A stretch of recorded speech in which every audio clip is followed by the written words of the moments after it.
नमस्कार, breaking tube में आपका स्वागत है। मैं हूं अवनीश विद्यार्थी।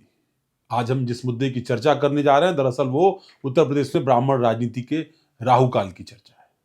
उत्तर प्रदेश की राजनीति में जातीय समीकरण कोई नई बात नहीं, लेकिन जब जब उत्तर प्रदेश में कोई जाति अपने सियासी हक और हिस्सेदारी के लिए मुकर हुई, तब तब प्रदेश की राजनीति में हलचल तेज हुई। इन दिनों यही हाल ब्राह्मण राजनीति को लेकर देखने को मिल रहा है। लंबे समय तक सत्ता की धुरी रहे ब्राह्मण समाज के विधायकों की एक बैठक ने कड़ाके की ठंड में उत्तर प्रदेश से लेकर दिल्ली तक सियासी माहौल को गर्म कर दिया है। दरअसल उत्तर प्रदेश की सियासत में एक समय ऐसा भी था जब सत्ता की कमान लगभग लगातार ब्राह्मण नेताओं के हाथ में, लेकिन नारायण दत्त तिवारी के बाद तस्वीर ऐसी बदली और फिर पिछले 3 दशकों से ब्राह्मण समाज मुख्यमंत्री की कुर्सी से दूर। यही दूरी अब बेचैनी में तब्दील होती दिखाई पड़ रही है। दरअसल 23 दिसंबर 2025 को यूपी विधानसभा के शीतकालीन सत्र के दौरान लखनऊ में कुशीनगर से बीजेपी के विधायक पंचानन पाठक के सरकारी आवास पर ब्राह्मण विधायकों की एक अहम बैठक। इस बैठक में बीजेपी के 40 से ज्यादा ब्राह्मण विधायकों ने शिरकत की। बैठक का मकसद भले सामाजिक और राजनीतिक मुद्दों पर चर्चा करना बताया गया हो, लेकिन इसके बाद सूबे में ब्राह्मण राजनीति की चर्चाएं तेज हुई। यूपी के नए प्रदेश अध्यक्ष पंकज चौधरी ने इस बैठक पर सख्त रुख अपनाते हुए नसीहत और चेतावनी दी। उन्होंने साफ कहा कि इस तरह के जातीय बैठकें बीजेपी के संविधान में नहीं है।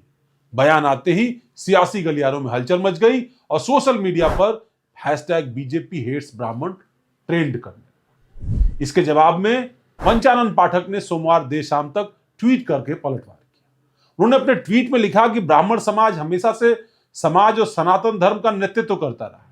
इस एक ट्वीट ने साफ कर दिया कि मामला सिर्फ बैठक तक सीमित नहीं है, बल्कि इसके पीछे प्रतिनिधित्व सम्मान का बड़ा सवाल है। ब्राह्मण विधायकों की इस बैठक के बाद एक बार फिर वही सवाल चर्चा में है कि उत्तर प्रदेश में अब तक किस जाति के कितने मुख्यमंत्री बने और किस समाज का वर्चस्व कब तक रहा। यह इतिहास जानना इसलिए जरूरी है कि अगर भविष्य पर सवाल रखने हैं तो इतिहास पर बात जरूर करनी है। तो आजादी के बाद अब तक उत्तर प्रदेश में कुल 33 मुख्यमंत्री रहे। इनमें सबसे ज्यादा मुख्यमंत्री ब्राह्मण समाज से। आंकड़े बताते हैं कि सत्ता के इतिहास में ब्राह्मण समाज का दबदबा लंबे समय तक कायम रहा। यह तथ्य अपने आप में बताता है कि एक दौर ऐसा भी था जब सत्ता पर ब्राह्मण समाज का वर्चस्व लगभग निर्विवाद था। इसके बाद ठाकुर समाज के नेता सत्ता में रहे, फिर यादव और फिर वैश्य समाज को भी उत्तर प्रदेश में हिस्सेदारी मिली। कुछ ऐसे भी समाज रहे जिन्हें केवल एक बार मुख्यमंत्री बनने का अवसर मिला, लेकिन उन्होंने प्रदेश की राजनीति पर अपनी अमिट छाप छोड़ी। 1950 से लेकर 1989 तक का समय उत्तर प्रदेश की राजनीति में अक्सर ब्राह्मण काल के नाम से जाना जाता है। इस दौर में ब्राह्मण समाज से 6 मुख्यमंत्री बने। करीब 23 साल तक ये मुख्यमंत्री सत्ता में रहे। सत्ता की बागडोर उनके हाथ में रही। गोविंद बल्लभ पंत, सुचिता कृपलानी, कमलापति त्रिपाठी, हेमवंती नंदन बहुगुणा, श्रीपत मिश्र, नारायण दत्त तिवारी जैसे नेताओं ने न केवल सरकारें चलाई बल्कि प्रदेश की राजनीति को एक नई दिशा दी। इनमें नारायण दत्त तिवारी ऐसे मुख्यमंत्री रहे जो 3 बार उत्तर प्रदेश के मुख्यमंत्री बने, जबकि गोविंद बल्लभ पंत ने 2 बार ये जिम्मेदारी संभाली। लगभग इतनी ही अवधि तक सत्ता में बने रहना किसी भी समाज के लिए बड़ी राजनीतिक उपलब्धि मानी जा सकती है। ब्राह्मण समाज के बाद उत्तर प्रदेश में सबसे ज्यादा मुख्यमंत्री क्षत्रिय समाज से है। त्रिभुवन नारायण सिंह, विश्वनाथ प्रताप सिंह, वीर बहादुर सिंह जैसे नेता कांग्रेस से मुख्यमंत्री रहे, जबकि बीजेपी के दौर में राजनाथ सिंह और योगी आदित्यनाथ ने सत्ता संभाली। योगी आदित्यनाथ ऐसे मुख्यमंत्री रहे जो लगातार दूसरी बार इस पद पर कायम।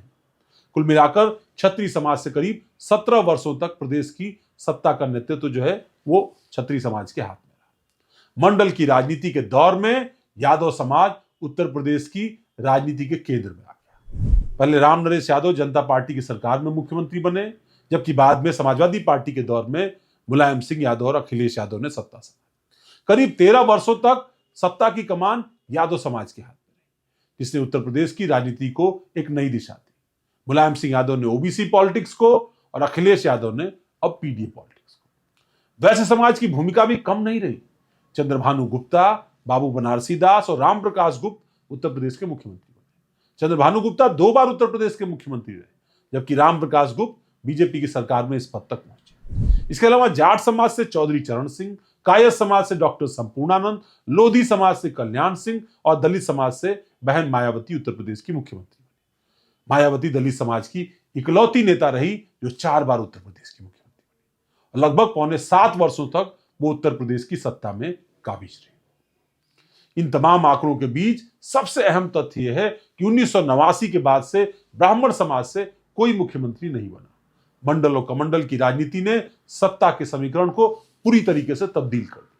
कांग्रेस का राजनीतिक पतन हुआ और समझिए ब्राह्मण राजनीति में शीर्ष पदों के लिए हाशिए पर चला गया। सपा, बसपा, बीजेपी जैसी पार्टियों ने अलग अलग सामाजिक समीकरणों के सहारे सत्ता हासिल की।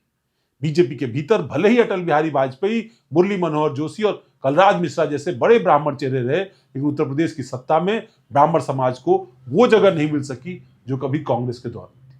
हालांकि कलराज मिश्र का नाम कई बार चर्चाओं में आया, लेकिन वो सत्ता की रेस से बार बार बाहर हो गए। 1989 के बाद से लेकर अब तक यूपी में कुल 7 मुख्यमंत्री रहे, जिनमें 4 बीजेपी से, 2 समाजवादी पार्टी से और 1 बीएसपी से। बीजेपी ने इस दौरान ठाकुर, वैश्य और लोध समाज के नेताओं को मुख्यमंत्री बनाया, लेकिन ब्राह्मण समाज को मौका नहीं मिला। यही कारण है कि आज ब्राह्मण समाज खुद को केवल एक वोट बैंक तक सीमित महसूस करने लगा है। ब्राह्मण विधायकों की बैठक और उस पर मचा विवाद इस बात को संकेत करता है। ब्राह्मण समाज खुद को सिर्फ एक वोट बैंक बनाकर नहीं देखना चाहता, बल्कि प्रतिनिधित्व, सम्मान और सत्ता में हिस्सेदारी की मांग अब खुलकर सामने आने लगी। आखिर में अब सवाल यह है कि क्या बीजेपी और दूसरी पार्टियां इस बेचैनी को समझेंगी या इसे नजरअंदाज कर देंगी? क्या यूपी की सियासत में एक बार फिर ब्राह्मण चेहरे को मुख्यमंत्री बनाने की चर्चा जोर पकड़ेगी, या फिर यह मुद्दा सिर्फ बैठकों और बयानों तक सीमित रह जाएगा? इतिहास गवाह है, सत्ता हमेशा संख्या से नहीं, संतुलन से चलती है। 2027 में अगर ब्राह्मण राजनीति संतुलन की धुरी बनी तो वापसी संभव है, वरना वनवास और लंबा होगा। फिलहाल इतना तो तय है कि ब्राह्मण विधायकों की इस बैठक ने यूपी की सियासत में एक पुराने लेकिन अहम सवाल को फिर से जिंदा कर दिया कि सत्ता में किसकी हिस्सेदारी और आखिर कितनी। आपको हमारा विश्लेषण कैसा लगा, कमेंट करके हमें जरूर बताइएगा। हमारे सोशल मीडिया प्लेटफॉर्म्स को फॉलो करिए। लगातार हमारा हौसला बढ़ाने के लिए आप सभी का बहुत बहुत धन्यवाद। आपको नव वर्ष की शुभकामनाएं। नमस्कार।